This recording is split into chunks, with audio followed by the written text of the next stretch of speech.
Olá, eu sou Enzo Guerreiro Nakagawa, diretor de marketing da Liga de Clínica Médica, e eu estarei apresentando para vocês hoje um podcast sobre IA, Big Data e Machine Learning. Bom, à minha esquerda aqui, nós temos a Giovana Medrado Gobo, que é ligante da Clínica Médica também. Quer falar alguma coisa? Não. Então tá bom. Na frente da Giovanni, do lado do convidado, nós temos a Jennifer Laurier Rodrigues Kubota, que é também ligante da nossa Clínica Médica. E ao lado da Jennifer, nós temos nosso convidado, o senhor Dr. Nakade Orsatti, que se formou em Vassouras, no Rio de Janeiro, que fez sua especialização em São Paulo, no Hospital de Sepaco, e também é especialista em medicina intensiva. Também possui doutorado pela PUC de Curitiba e atualmente é coordenador das UTIs da Unimed de Araçatuba e Birigui. Recentemente, o professor também fez um curso no Albert Einstein sobre IA, Big Data e Machine Learning. E para começar o podcast, eu queria fazer a pergunta para o senhor do porquê o senhor fez esse curso. Boa noite a todos. Obrigado pela oportunidade de estar aqui falando sobre esse assunto. É um assunto completamente novo para mim também, tá? E acho que a grande inspiração de fazer esse curso foi uma só: curiosidade, tá? Como eu sempre falo, a gente não pode parar, tá? Vocês sabem, semana passada eu estava no curso de infectologia, tá? Há 3 semanas atrás eu acabei o curso de IA. Isso é curiosidade. E eu acho que se a minha geração, principalmente, que nós já estamos com mais de 50 anos, se a gente deixar essas coisas passarem, nós vamos ser literalmente atropelados pela tecnologia. Então eu acho que, até como médico, como a gente sempre gosta de falar, médico tem que estudar o resto da vida. Tá, mas não é estudar só medicina. Talvez se a gente conseguir estudar as coisas que estão à nossa volta, que estão acontecendo à nossa volta, talvez abra um pouco mais de espaço e a gente conseguir respirar mais aliviado quando for ficando mais velhinho com esses cabelos brancos aqui. Eu acho que essa é a principal motivação, mas a curiosidade e o interesse.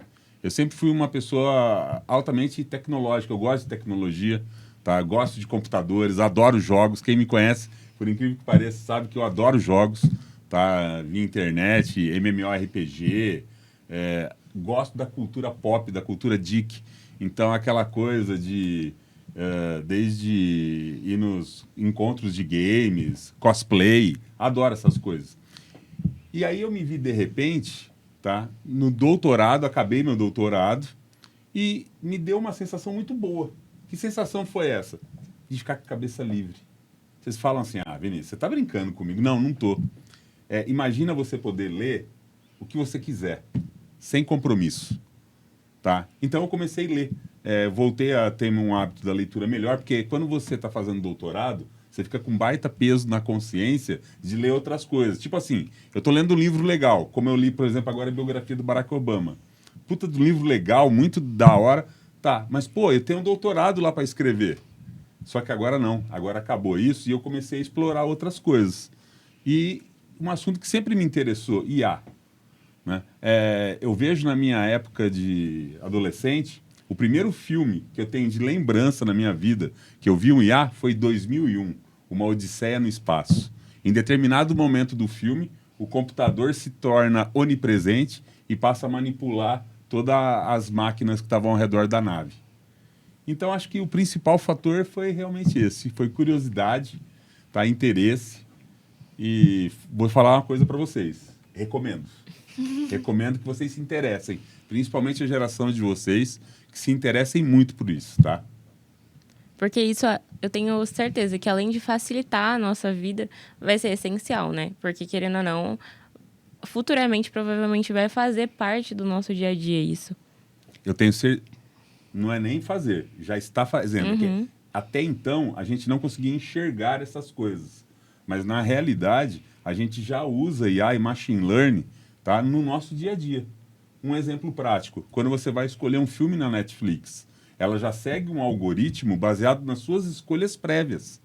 Então, quando aparece lá filmes legais para você, que eles acham.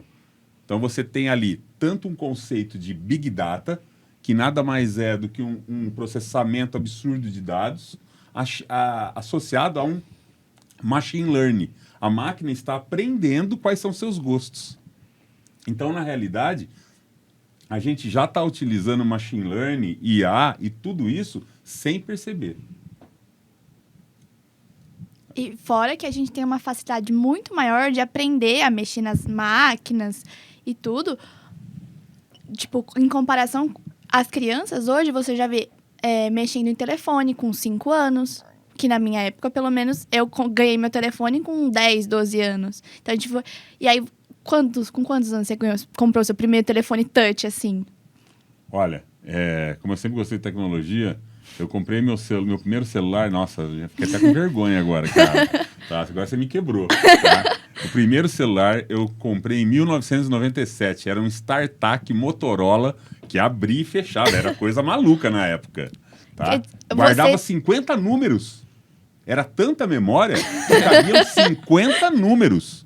Tá? Olha a evolução que nós temos hoje na palma da mão, literalmente. E você vê hoje uma criança com 5 anos, 1 ano, por exemplo, também, mexendo em tablet, colocando no YouTube, né? Exatamente. Vendo vídeos no YouTube e tudo. E você teve que aprender do zero, né? A gente já teve a tecnologia na nossa mão entregue, pronta, a gente só teve que aprender a usar. Porque nossos pais nos ensinando. Você levantou agora uma coisa interessante, porque assim, vocês são usuários. A minha geração não nasceu como usuária. Tá? Isso foi uma coisa, a gente teve que ir se adaptando. Uhum. Talvez também esse seja um dos estímulos para a gente fazer esse tipo de curso. Vocês, assim, eu vejo que vocês se interessam, mas não a ponto de chegar e fazer um curso, por exemplo. Porque a gente nasceu, né? Nasceram nesse meio. Eu não nasci nesse meio. Era uma coisa muito diferente mesmo para nós. Eu vejo pela dificuldade dos idosos, né? De mandar uma mensagem, às vezes de digitar o número do telefone para fazer uma ligação, que antes era por telefone fixo, né? E hoje, digitar aqui e tá a hora que você quiser, falando com quem você quiser, ao redor do mundo. Em qualquer lugar do mundo. Eu lembro que na minha época a gente tinha que esperar da 10, 11 horas da noite, porque aí pagava um pulso só a ligação telefônica. Tá? Tinha gente, para entrar na internet, entrava só depois das 11 horas da noite, porque a linha telefônica ficava ocupada. É uma revolução absurda que aconteceu em 30, 40 anos. Tá? E eu não sei, pelo menos eu vejo em séries, por exemplo, em Grey's Anatomy, na medicina, aqueles pagers, né? Os pagers. Que eu usava. tive um pager. Agora, o WhatsApp, você consegue mandar uma foto de como o paciente tá, manda foto do lado do paciente, dos exames, na maior facilidade do mundo. A única brincadeira que eu faço com o César, que é pediatra, eu falo, sorte sua que celular não tem cheiro ainda. Porque é cada foto que ele recebe dos pacientes dele que é fantástica. Tá? Uma outra aplicação que eu achei fantástica em relação a Big Data, e aí a gente tem que falar da área da saúde, foi na Inglaterra. O sistema de saúde inglês, ele enfrentou a pandemia de Covid como nenhum outro no mundo. Um dos grandes sucessos no tratamento do Covid foi fazer o corticoide na hora correta, certo? Olha só o que eles fizeram. Chama Recovery Trial, o estudo que colocou a dexametasona no tratamento do Covid após 7 dias. Tá? Eu falei, por que eles escolheram dexametasona? Por que não outro? Porque era o mais barato e o mais disponível. Tá? Poderiam ter feito metilprednisolona, talvez, que tivesse uma absorção pulmonar melhor, mas era infinitamente mais caro que a Dexa. E todo paciente no sistema inglês é cadastrado. Então, eles têm o melhor Big Data de saúde. Então, quando a gente fala hoje em estudos de vida real, está vindo tudo da Inglaterra. Então, eles pegam, por exemplo, determinado grupo de pacientes que estão tomando, por exemplo, dapaglifosina, tiveram uma redução de X% na hemoglobina glicada. Opa! Então vamos padronizar a dapaglifosina para esses pacientes. Para que a gente ficar usando outra substância? Vamos direto para metformina e dapaglifosina. Então eu falo que o sistema de saúde inglês hoje é um exemplo de Big Data do bem. Do bem. Tá? Como isso pode ser aplicado no nosso dia a dia. Imagina só vocês, tá? Se todo mundo tivesse um prontuário eletrônico que você pudesse acessar. Em qualquer lugar que você entrasse, tá? Por exemplo, um Google Medic, você teria lá sua ficha médica, medicações em uso, só você e seu médico, mediante uma permissão, poderia alterar esse cadastro. Imagina o tanto que ia facilitar a nossa vida no dia a dia. Só que para isso precisa de investimento. Tá? E a Inglaterra, na realidade, ela teve um investimento muito alto em tecnologia, mas hoje todos os pacientes são cadastrados. Tá? Então, isso é uma coisa fantástica. É uma aplicação de Big Data na área da saúde que eu falo que é fantástico, tanto em benefícios para o paciente, tá? Como você pode ver, a IA, a gente pode utilizar ela, tá? E isso foi utilizado na Inglaterra, tanto na otimização da rede de saúde populacional. Quer ver um outro exemplo que eu achei fantástico de IA, de estudos de IA?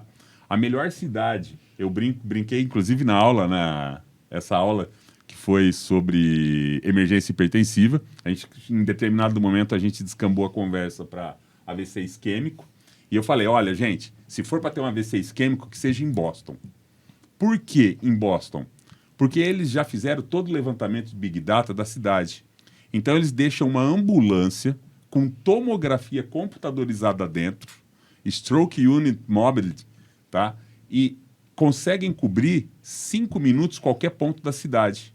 Então, eles veem onde está a população mais idosa, qual população ali daquela região toma mais remédio, e já deixam as ambulâncias estacionadas ali no local, descentralizado.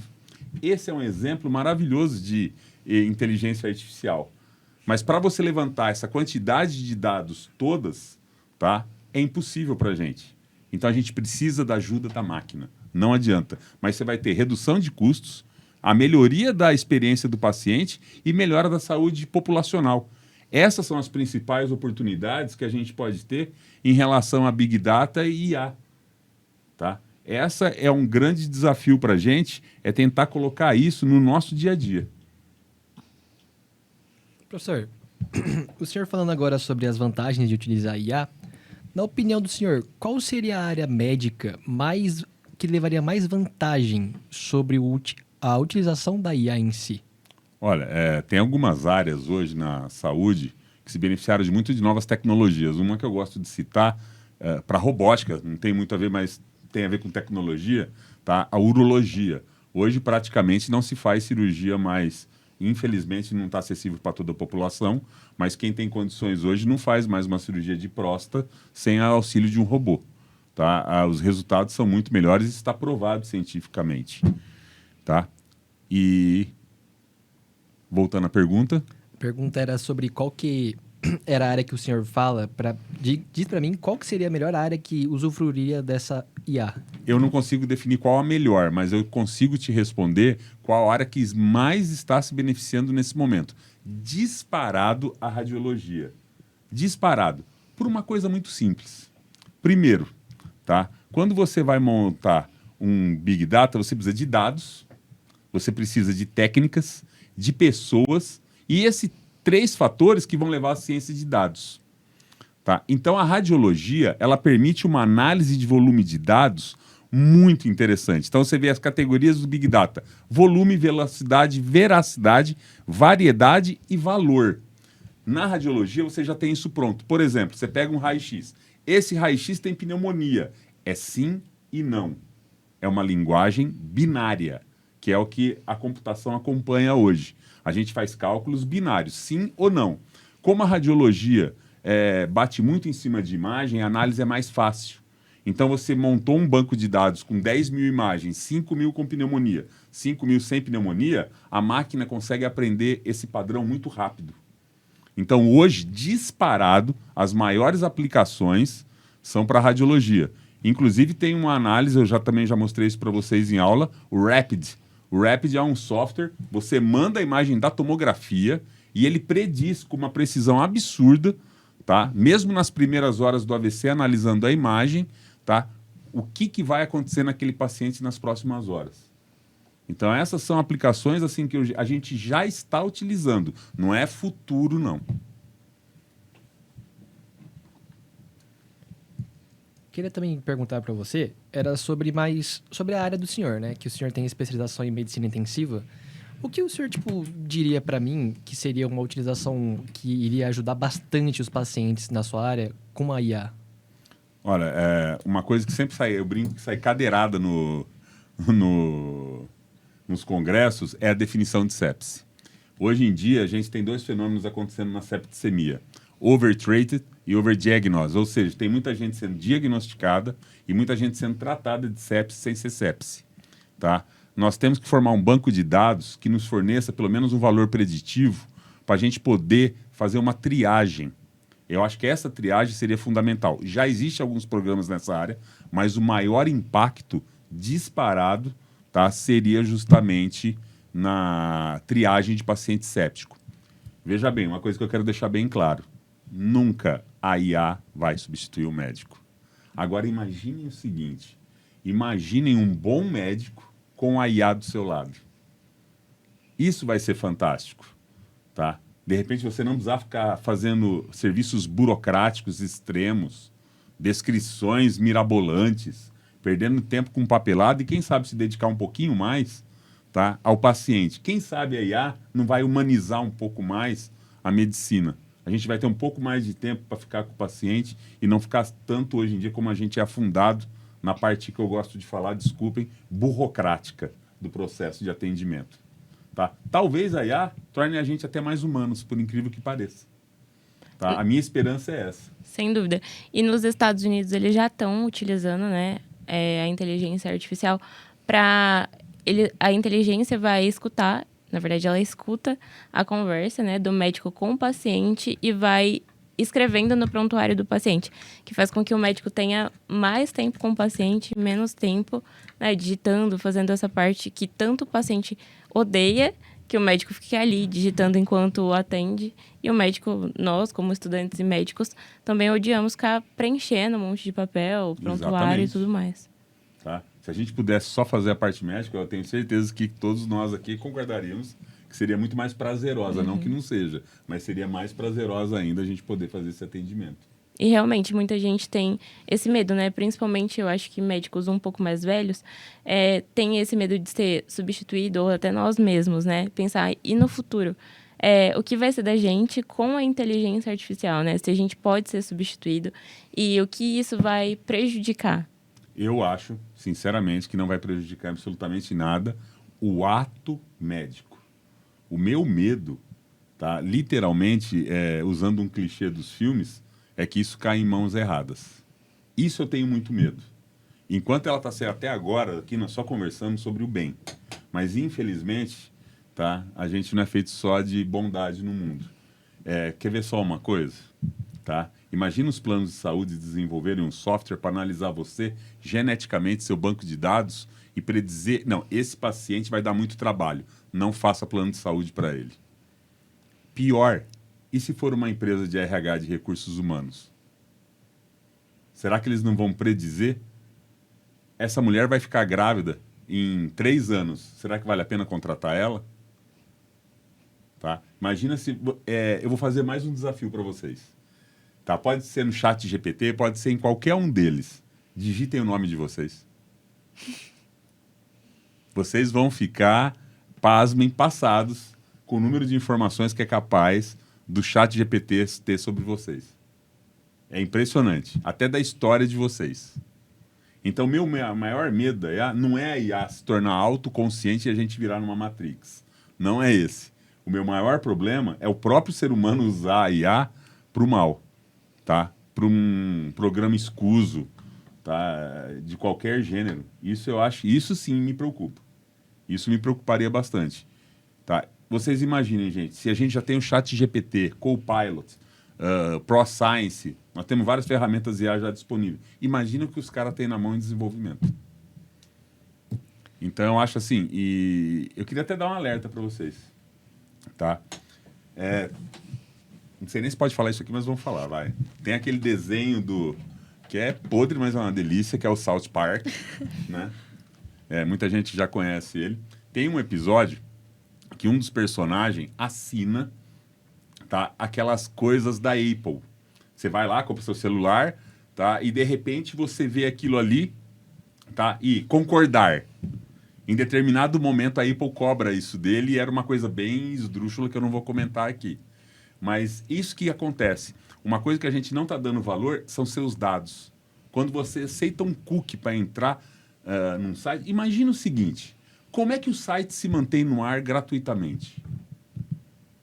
Como que o site se mantém no ar gratuitamente?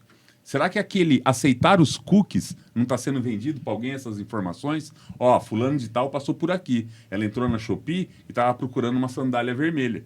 Imediatamente você vai para a página do UOL depois e tá lá uma sandália vermelha te aguardando na página do UOL.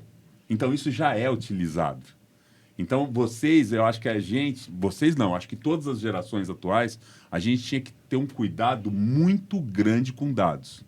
Um outro exemplo que é realidade no nosso país, que eu acho isso um absurdo e ninguém se manifesta, é a venda de dados médicos. Quando você receita, tá, algum produto médico, tá, essa receita vai para a farmácia e isso, de alguma forma, é repassado para os laboratórios farmacêuticos. Tá? Tanto é que, bizarramente, eu acho que alguém ficou com preguiça, tá? E começaram a botar toda a receita de Zolpidem no meu nome. Então, todo cara que vinha lançar Zolpidem em Birigui, ele pegava aquilo lá, quem é um dos maiores prescritores de Zolpidem? Doutor Nakagi, e eles iam lá. Mal sabiam eles que eu detesto a molécula e execro ela. Na realidade, eu fico tentando tirar a Zolpidem dos meus pacientes. Tá? Então, assim, é realmente um problema. Então, um dos grandes problemas de dados hoje em dia é justamente as pessoas. Tá? Você tem que ter aspectos legais. Tem dados sensíveis. Tem dados que não podem ser expostos. E a gente não para pensar nisso. E quais seriam as leis que protegem a gente, né? Protegem nossos dados disso? Tá. Teoricamente, a LGPD, ela veio para isso. Mas aí que tá. A lei só é aplicada quando você segue ela. Porém, quando você clica lá, aceitar os cookies, acabou. Eles estão agindo dentro da lei. Tá? Então, isso é um problema sério. Problema seríssimo. Agora, uma coisa que eu queria saber um dia de uma autoridade é como é que eles deixam vender os dados que nós produzimos para a indústria farmacêutica. Isso é uma coisa assim, quando você for parar para pensar, é absurdo. E aí o que acontece? Eles usam essa inteligência para mandar os prescritores de uma marca concorrente para você. Então, até as visitas médicas no consultório, hoje em dia, acreditem se quiser, são baseadas em Big Data, baseadas em dados que a gente forneceu. Tá? Então, a indústria farmacêutica sabe perfeitamente o que cada médico prescreve e o perfil de prescrição dele. Não só dos médicos, quanto o que a gente toma. Se a gente compra na farmácia, eles sabem o que a gente está comprando e o que a gente vai ter mais interesse em comprar futuramente para vender especialmente para você. Quer ver um exemplo prático? Imagina se o seu patrão, de repente, ele fala assim, ela parou de tomar um anticoncepcional, ela vai engravidar, vou despedir ela.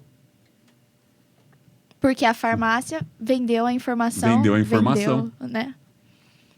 De repente, você começa a entrar em sites que só tem roupas de enxovais de bebê, maternidades, tá? E não sei o quê. Poxa, ela vai engravidar, eu vou despedir ela. Então, esse que é o problema da IA, tá? E por que eu falo IA? Porque para lidar com esse volume de dados, só a inteligência artificial para fazer isso. Tá? Só a inteligência artificial. Lembrando, nós temos dois tipos de inteligência artificial, tá? A geral, tá? E a específica. O que nós utilizamos hoje é a específica. É quando você constrói um modelo, tá? Especificamente para aquilo. Por exemplo, como eu citei anteriormente, o da Netflix. O da Netflix é bem óbvio, né? Tá? Agora, a geral ainda nós não alcançamos. A geral seria aquela que se toma consciência. Aí sim seria Matrix. Tá? Por enquanto, a gente está usando uma linguagem na computação que é uma linguagem binária. Ou é sim, ou é não. Ou é 0, ou é 1. Tá? É uma linguagem binária. Na computação quântica, existe o talvez. Então, você consegue um volume de dados sem precedentes. Então, a gente acha... Eu fiz essa pergunta para o professor, obviamente, no curso. Tá? Ele acha que é uma coisa que provavelmente vai caminhar junto. A gente só vai ter uma inteligência artificial geral, tá? A partir do momento que você tiver uma computação quântica também. Porque a linguagem de hoje não cabe esse volume de dados todos. Isso é uma coisa que eu acho que não vai demorar muito. E aí nós vamos ter que fazer uma série de questionamentos éticos também, né? Porque a IA geral, igual o senhor acabou de descrever, seria uma IA que se autoconstrói, né? É uma IA que vai aprendendo com ela mesma. E aí que entra o problema da ética, né? Como é que uma IA que não tem a ética do ser humano aprende como ser ético? Exata. E ética é uma coisa que o Dr. José Marques já ensinou Adora. muito bem para vocês. É uma das melhores conversas que a gente tem. O José Marques é uma pessoa fantástica, né? E o conceito de ética é mutável. O que era ético na Idade Média, hoje em dia não é mais. Tá? E como é que vai ser isso? Tá? Então, assim, a gente tem muito que discutir na sociedade. Esse foi também uma das coisas que me empolgou a fazer o curso. Tá? Outra coisa, o curso não é para a gente aprender a fazer um machine learning, fazer um software, não é nada disso. Eu acho interessante esses cursos porque eles permitem a gente ser a ponte entre a TI e o médico. Porque se a gente não tiver o aspecto legal, tinha que ter enfiado um advogado aí, né? Não tem jeito na conversa, né? É duro, né, rapaz? Mas fazer o quê? Tá? Ciências da computação. E quando a gente fala ciências da computação, tá? Pode ser vários profissionais. Pode ser desde um engenheiro até um estatístico. Pode ser várias pessoas associadas a isso, junto com a medicina. Só que para fazer essa intersecção, vai precisar de alguém falar as duas línguas. Alguém vai ter que falar as duas línguas. Porque se você botar na mesma sala aqui dentro um médico e alguém das ciências da computação, olha, pode fazer o brainstorm que for, não vai sair absolutamente nada. Tá? Então a gente vai ter que ter algum profissional e aí a gente está se capacitando para isso também, obviamente. Tá? De ser essa ponte de ligação entre os dois mundos. Isso eu acho interessante. E, professor, uma dúvida particularmente minha. Futuramente, você acha que vai ter alguma máquina, por exemplo, para prever a probabilidade de você ter câncer? Tem os testes genéticos hoje, atualmente, mas alguma máquina, assim, porque câncer, para mim, eu acho que é o maior terror de todo mundo ter um câncer, porque câncer já... Sinceramente, eu acho que sim. Tem alguns poréns. Agora, a teoria pessoal. O overdiagnosis, né? Tem o overdiagnosis que a gente pode enfrentar com uma máquina dessa. E assim, eu vou dar um exemplo que vai quebrar um pouco o paradigma. Tem muitos cânceres que estão associados à infecção viral. Papiloma vírus é o mais clássico deles. Ou hepatite B não dá hepatocarcinoma. Ou o linfoma de Burkitt não é associado a vírus. Então, aí que está o problema. Vai entrar algumas variáveis nisso que eu não sei como a máquina vai conseguir lidar.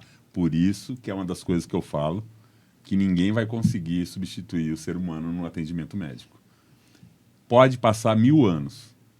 Eu acho que a palpação, o relacionamento, a percussão, a retirada da história do paciente, a anamnese, é imutável. Isso não tem como. Um toque, às vezes, cura muito, viu? Eu sempre gosto de falar isso. O toque, às vezes, uma palavra de conforto. Será que a máquina vai confortar alguém em cuidados paliativos? Eu acho que vai ser difícil. Eu acho que vai ser bem difícil. Será que uma máquina, subjetivamente, vai conseguir aliviar a dor do paciente? Dá a escala de EVA, de dor, de intensidade de dor para uma máquina. Será que ela vai conseguir avaliar subjetivamente o quanto de dor aquele paciente está sentindo? E o pior, é uma dor física ou emocional? Eu acho que aí realmente só se a gente tiver uma IA geral. Impossível a gente falar atualmente nesses termos. Tá? Eu tenho 2 exemplos para citar com vocês também, que a gente já perdeu da máquina faz tempo. Na década de 80 e 90, você tinha 2 enxadrezistas russos, que eram Karpov e Kasparov, se eu não me engano. Tá? A IBM é terrível, ela destruiu. Ela conseguiu fazer um computador que era o Blue. O Blue derrotou os 2. Tá? Ali foi onde, na minha opinião, que realmente começou, que você viu um desenvolvimento muito grande da IA. E mais recentemente, nós tivemos o Watson, da IBM. O Watson é um programa de IA da IBM para diagnóstico médico. E ele foi melhor que qualquer médico. Tá? Só que é isso que eu acabei de falar. Tem as nossas nuances que eles nunca vão saber. Você interpretar um dado subjetivo de um paciente é muito complicado isso para IA. Então não vai ter como isso. Tá? Agora é aquilo que eu falei no começo do podcast e torno a falar novamente. Tá? O que era? Sobre a aplicação geral da IA na medicina? Sim. Corta que essa aqui eu perdi o ritmo. Cuidado com a mão também, que você tá batendo aqui. Tô batendo, tá. Perdi o ritmo. O que eu ia falar, mas deixa eu lembrar aqui agora. Você falou... Ai, não...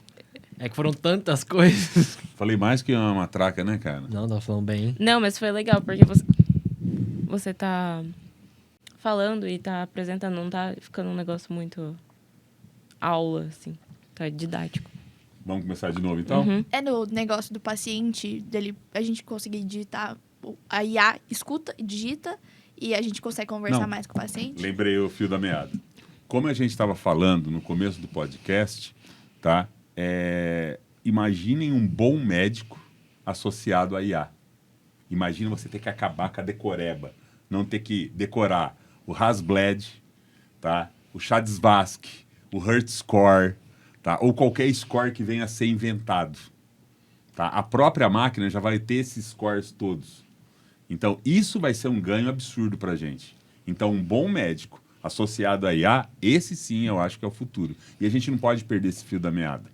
Tá? A minha geração, os 50 a mais, os tiozão da churrasqueira, tá? Nós que somos tiozão da churrasqueira, a gente não pode perder o fio da meada. Senão, daqui a pouco, o que vai acontecer? A gente não vai conseguir se comunicar com a geração de vocês. Tá? Você já vê que já tem uma dificuldade. Reparem uma coisa. Veja um avô conversando com o neto. É um diálogo extremamente difícil. São mundos completamente diferentes. Então eu falo que se a gente perder isso, a gente vai perder a comunicação com vocês. E não pode.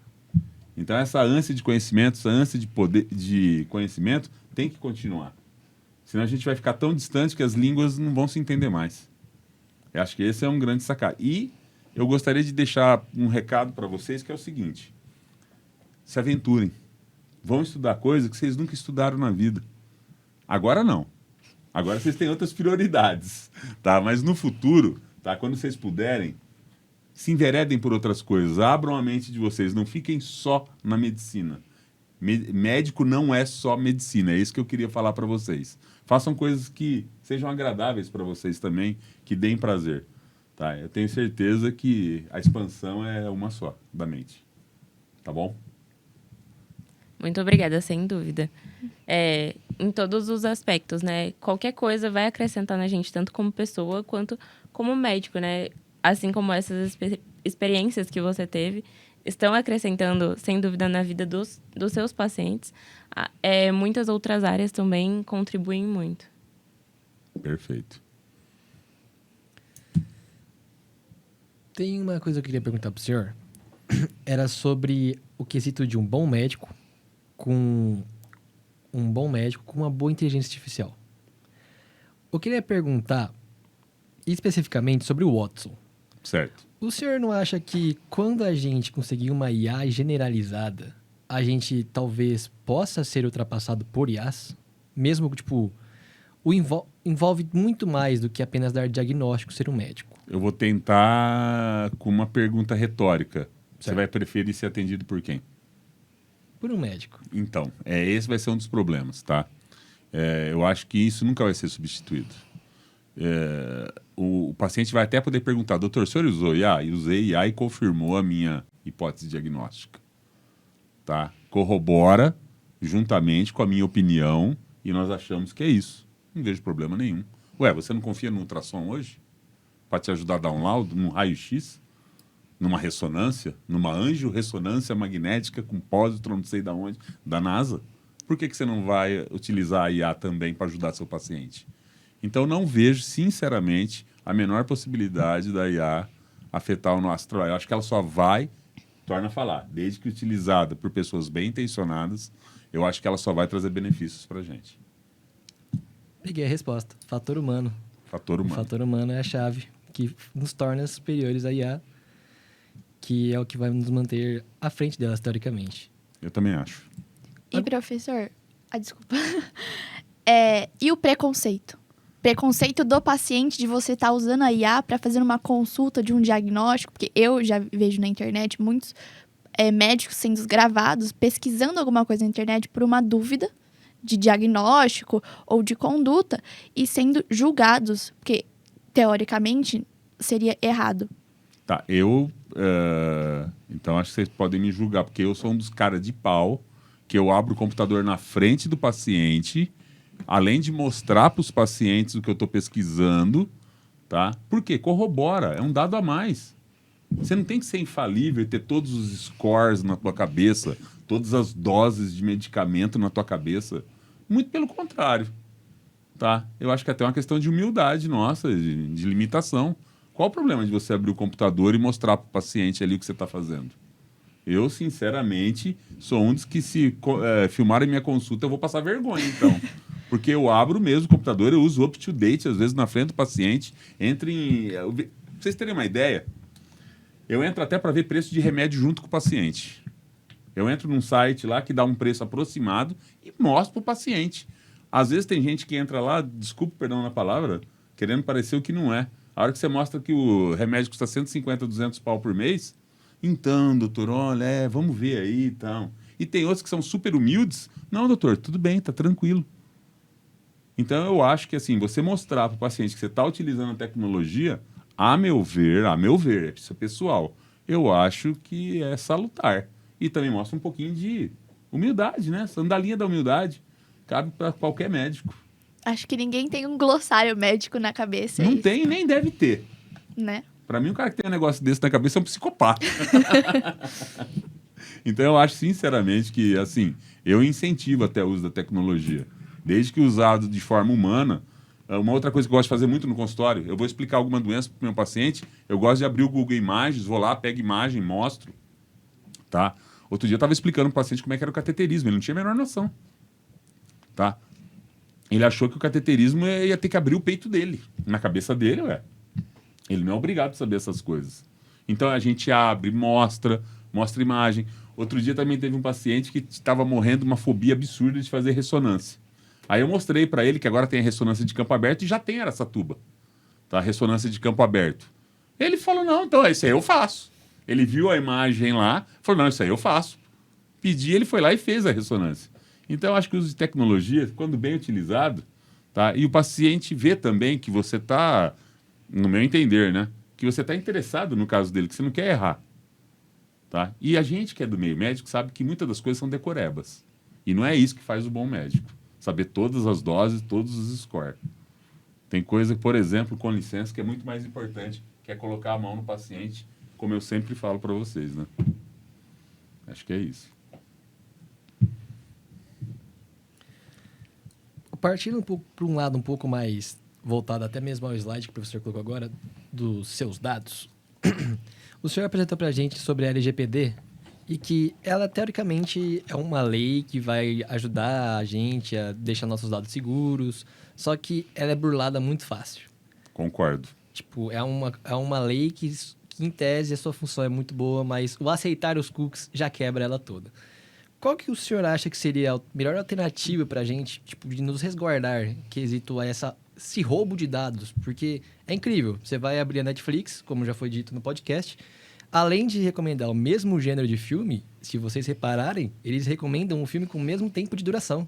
Exatamente. É muita coisa. Eu não tenho essa resposta, tá? Sinceramente. O que eu fico imaginando que seria plausível, por exemplo, é você ter uma central única, do mesmo jeito que você cadastra o seu celular hoje, para não receber esse tipo de ligações de marketing, você ter lá um lugar para você colocar seu CPF e seus dados serem confidenciais. Eu acho que esse é o futuro, tá? Porque, gente, é impressionante o que a gente produz de dados no dia a dia. Desde quando você abastece um carro, compra um pão na padaria. E agora com o Pix, então? Meu Deus! Tá? É uma coisa absurda agora com o Pix. Quase ninguém mais usa dinheiro hoje em dia. E todas as transações bancárias, obviamente, são monitorizadas. Tanto é que tem até limite para Pix, não é isso? Hoje em dia. Então, assim, realmente a gente vai ter que discutir como sociedade o que a gente vai fazer com os nossos dados. E parar e pensar antes de aceitar cookie. Essa é uma parte Para a importante sua disso. segurança, aceite o cookie. Não é bem assim, vai com calma. O certo, era a gente ler, gente. Tá, mas a gente pega um celular novo da Samsung, da Apple, não sei da onde. A gente quer instalar logo o chip, sair usando. Ah, concordo. Vai lá e mete o dedão, concordo. Imagina que alguém vai ler tudo aquilo. Tá? Eu recomendo assistir o episódio de South Park, tá? Sobre contratos de licenças. Vale muito a pena. Acho muito educativo. Só um cadinho só. Corta rapidinho. Quanto tempo de podcast que a gente tá? 39 minutos? E como você quer fazer pra passar os slides? Não, Vai... é só isso aqui Vai mesmo. assim? Só isso aqui Estamos mesmo. com 40 minutos de podcast. Então vamos professor. terminar. Então, assim, o que eu queria deixar de mensagem de vocês, quando você pensa só em oportunidades para a área da saúde... Peraí. Eu vou voltar aqui. Nossa, eu tô me enrolando no fio aqui. Tá. Bom, professor, agora considerações finais, o que o senhor tem para dizer para a gente? Eu acho que assim, esse slide é o principal da área da saúde mesmo, né? A melhoria da saúde populacional, a redução de custos, a melhora da experiência do paciente, monitoramento real time, tá? Eu acabei de ver hoje, achei fantástico. A Apple vai lançar segunda-feira, provavelmente, o primeiro relógio, tá? Novo agora, que ele afere pressão arterial, glicose, batimento cardíaco, tá? E saturação.